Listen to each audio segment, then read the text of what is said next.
एक हसीन चुलबुली और सांवली सलोनी अभिनेत्री, वो खूबसूरत एक्ट्रेस जिनकी पहली फिल्म से इनकी अदाओं और इनकी सुंदरता के चर्चे अखबारों की सुर्खियां बन गए थे।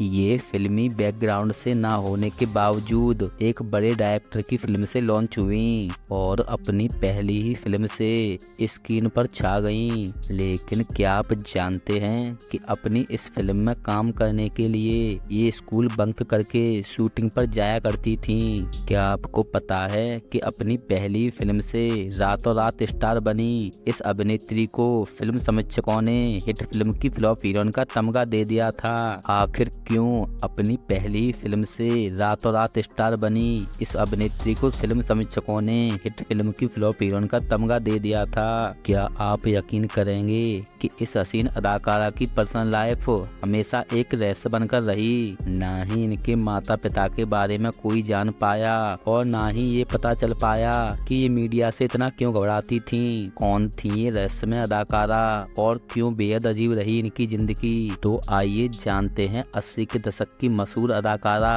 काजल किरण के बारे में। उससे पहले please subscribe my channel ET knowledge. हाय अल्लाह, ये लड़का कैसा है दीवाना, यह गाना आपको याद है? इस गाने में दिखने वाली अदाकारा काजल ही थी। काजल किरण का जन्म 18 अक्टूबर 1958 को मुंबई में हुआ था। इनका असली नाम सुनीता कुलकर्णी था। इनका परिवार एक मिडिल क्लास महाराष्ट्रीयन परिवार था। इनके माता पिता चाहते थे कि काजल पढ़ लिख कर डॉक्टर बने, लेकिन इनका मन तो एक्टिंग में लगता था। बचपन से ही यह एक्टर बनने का सपना देखा करती थीं। पढ़ाई पूरी होने से पहले ही कुछ दोस्तों के कहने पर काजल किरण ने फोटोशूट कराए और कई कास्टिंग डायरेक्टर्स के पास भेज दिए। कुछ दिनों तक यह सिलसिला चलता रहा। इन्होंने कई स्टूडियो के चक्कर भी लगाए और कई फिल्मों के लिए मेकर्स से मुलाकात भी की। तभी इनकी मुलाकात फिल्म डायरेक्टर नासिर हुसैन से हुई। नासिर साहब इनसे मिलकर काफी इम्प्रेस हुए। इनका स्टाइलिश अंदाज, खूबसूरत आंखें और बात करने का तरीका सब कुछ फिल्म मेकर को भा गया और इन्होंने काजल को अपनी फिल्म के लिए साइन कर लिया। फिल्म का नाम था हम किसी से कम नहीं। इस फिल्म में काजल के साथ ऋषि कपूर नजर आए थे।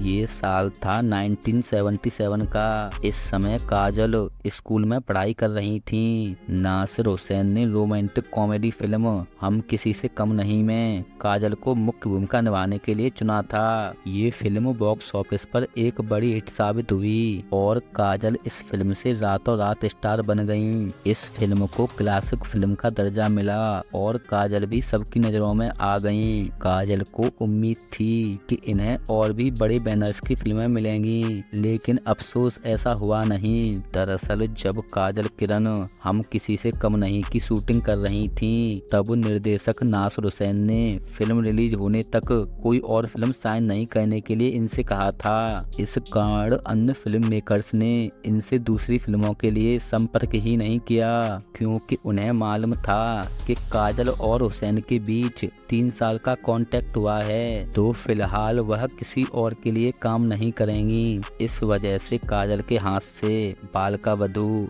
और अखियों के झरोखे से फिल्म निकल गई, जिसका इन्हें बहुत अफसोस हुआ। इसके बाद काजल ने 1980 में मांग भरो सजना फिल्म साइन की। इस फिल्म में इनके अपोजिट जितेंद्र नजर आए थे। यह फिल्म बॉक्स ऑफिस पर हिट रही। इसके बाद काजल ने फिल्म मोर्चा के लोकप्रिय गीत अब की बरस में एक डांसर के रूप में अपना पहला गेस्ट अपीयरेंस दिया, जिसे लोगों ने काफी ज्यादा पसंद किया। फिर इन्होंने मिथुन चक्रवर्ती के साथ वारदात फिल्म में काम किया। इस फिल्म से मिथुन के करियर को तो फायदा हुआ, लेकिन काजल के करियर को कुछ खास फायदा नहीं हुआ।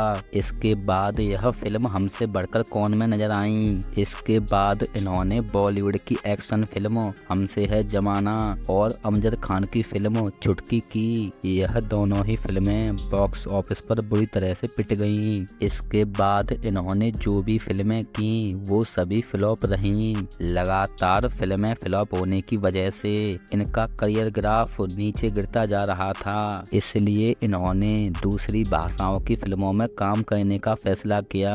फिर इन्होंने कन्नड़ और मलयालम फिल्में की। ये फिल्में सुपरहिट साबित साबित हुई, लेकिन इससे बॉलीवुड में इन्हें कोई फायदा नहीं हो सका। बॉलीवुड में लगातार फिल्में फ्लॉप होने की वजह से इन्होंने 1990 में फिल्मों से संन्यास ले लिया।